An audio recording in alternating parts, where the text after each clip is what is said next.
Hello, my darlings. How have you all been? I tell you, I have been so frickin' crazy. I have been like auditioning like crazy. It's been wonderful, but it's like been hard work, like, cause you know, it's tough trying to get back out in there after all this time and taking it as seriously as I'm taking it now. But, and especially because there is one little script there that I am a shoo-in for it, but I can't say anything because of course it's like hush hush mum's the word. All of that good stuff, but just whatever you do, don't tell Tootsie, because I swear to God, she's after the... who's Toots? I have no idea who that is.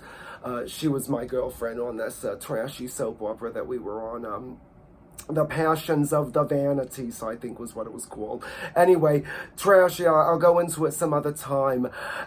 Isn't this exciting? Because what month are we in? We are in October now, which means...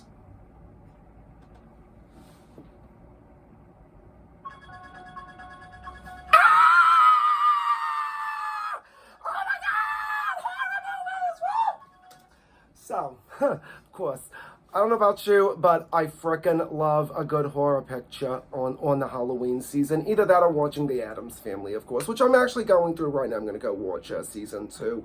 Spend my time with some burgers and fries and all sorts of stuff. But yes, of course. So, what kinds of horror pictures does everybody like out there? What does everybody like to watch? I have a suggestion for everybody, actually. That's what I wanted to talk about this evening. A good underdog title, and it's what I like to call an underdog title of a horror pictures, is Wes Craven's Deadly Blessing.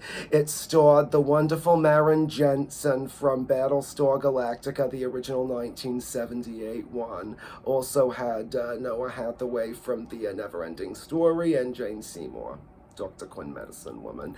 But Maren Jensen was in this picture. This was Sharon Stone's first starring role in a picture, actually. And it also had Susan Buckner, the fabulous Susan Buckner, Patty Simcox from Grease herself. Oh, and it was directed by Wes Craven, actually. It was the stepping stone from the independent motion pictures that he was doing, such as Last House on the Left and The Hills Have Eyes.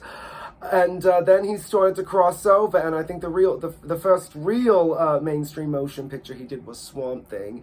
Even that, it just sort of depends. But he did Deadly Blessing, which was the stepping stone from one side of the river to the other. So this was in the middle of the river.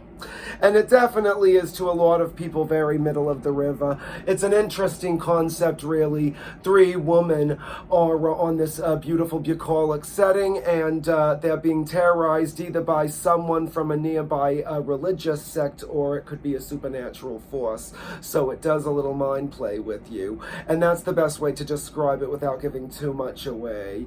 But there is a lot to say in it as well about women and religion, and there seems to be a lot of different vantage points as well, from which we can all examine a woman's picture in religion. It's an interesting picture, because it's not something that you could actually make now. Like, you can't see it ever being made now, because, where we are in the political climate and everything. Although, right? Like, seriously. Wes Craven's Deadly Blessing. That's a suggestion for anybody who's made it this long into my rant.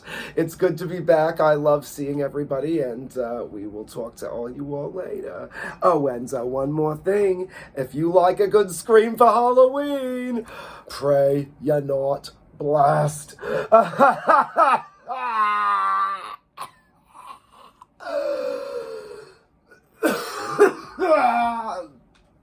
So much for that.